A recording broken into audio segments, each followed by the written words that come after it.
This model from WSI is in the colours of Affolter, which is a Swiss heavy transport company. It certainly comes in very high quality packaging with two outer layers protecting a shrink wrapped presentation box. And lifting the lid shows something that's always good to see, which is an instruction sheet showing how to assemble the model. And the rest of the packaging consists of some very high quality foam rubber, which certainly protects the model very well. There are a number of parts to the model, including a 3-line Scheuerle module. There's a heavy gooseneck piece for connecting the trailer to the tractor. There are some connection pieces for the vessel bed, and bags containing a number of the smaller parts that are needed. Looking impressive in the box is the large 5-axle Volvo tractor.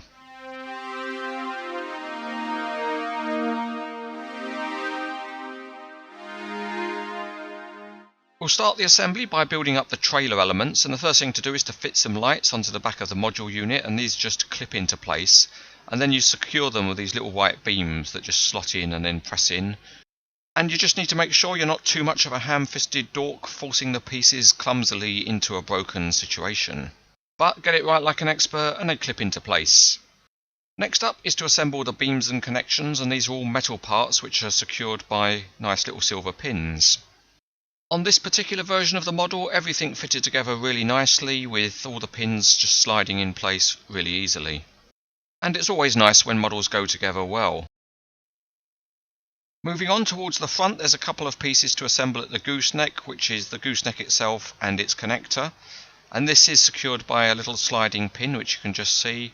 So you make the connection and then just slide the pin in and lock it into position, although for some reason the pin on this model is just a bit too short, so it doesn't go fully through, although it still forms a strong connection. This process just then gets repeated at the module end of things, and you just get the connector and the module, hook them together, and then you can lock them with the pin, which on this end of the model is long enough and makes a proper connection. This sliding metal pin system is certainly the nicest way of joining model parts like these. The front of the vessel bed then just hooks over onto the connection at the gooseneck. And then there's only one more thing to do to get the tractor and trailer in a usable state, and that is to join the trailer to the tractor, and that's just through the kingpin which hooks into place on the fifth wheel of the tractor. There are a few more parts to add, and that includes some plates which cover the steering gear on the module. And there are a couple of plastic width markers which press into place at the front. The instructions don't tell you which way around they go, but the flags go to the front of the trailer. And if that proves to be wrong, no doubt the police will deal with the CranesEtcTV team accordingly. A couple of plastic ramps just clip into place at the front. Another item to add is some pivoting load carrying brackets. These are plastic parts and they just fit onto the vessel bed beams.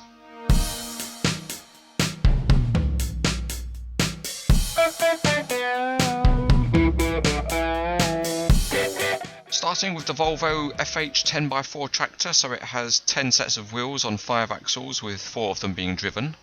And the detailing of the transmission and suspension is all in metal, and it's very good indeed. There are different tyres on the steering axles and driven axles, and the wheel design is detailed. On the roof of the cab there's a light bar with blue tinted lights, and that mirrors the real truck. The rest of the cab looks great in Affolter colours, and it's great always to see a realistic number plate. Behind the cab there's a big equipment tower which is plastic but detailed, and it's got some coiled air lines. And there's lots of anti-slip diamond plating. At the back the lights have plastic lenses, and the Andres name on the mud flaps is a nice touch. For the trailer we'll start at the back, and the Scheuerle module is a really nicely engineered part. There are some very nice detailed graphics along the edge of the module, and the casting of the vessel bed beams and connectors is very good, with some interesting details. This is repeated at the gooseneck end, where plenty of hoses give it an authentic look. The paintwork and graphics on the side of the gooseneck are also really excellent.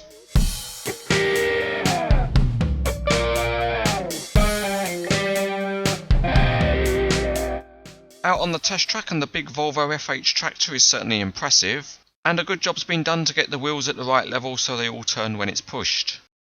There's no working suspension on the wheels, but the modelling of the steering is accurate. WSI don't compromise on the look of the steering, but the flip side of that is that the range of movement is usually very limited as a result. However, with free steering axles the linkages do work, and you can set it to have a bit of a steering lock. And if you set it, then the tractor will trace a very shallow curve. One very well engineered feature is the tilting cab, which goes forward quite a distance and it can stay open, and underneath you can see the detailed engine with the Volvo name on it.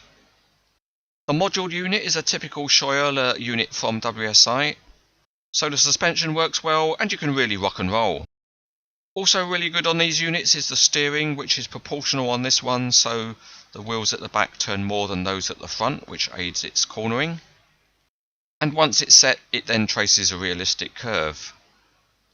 It's also always interesting to look into the top of the module and see the various linkages working on the steering mechanism as you turn the wheels. We'll now move on to some of the configurations of the model, and the first thing you can do is to stretch out the vessel bed. It's telescopic and the overall model is about 60 centimeters or 2 feet long. And here you can see it also has its width extended to make a wider bed for wide loads. So here comes a vessel on a frame to use as a load, but that tank is so full of holes it's useless. Another feature of the model is that it comes with a pair of support legs which just push into the front of the gooseneck.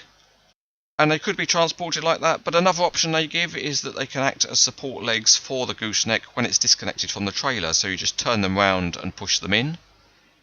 You can see here something that looks like a large bug-eyed monster, but I really shouldn't talk like that about the guy in the orange coat.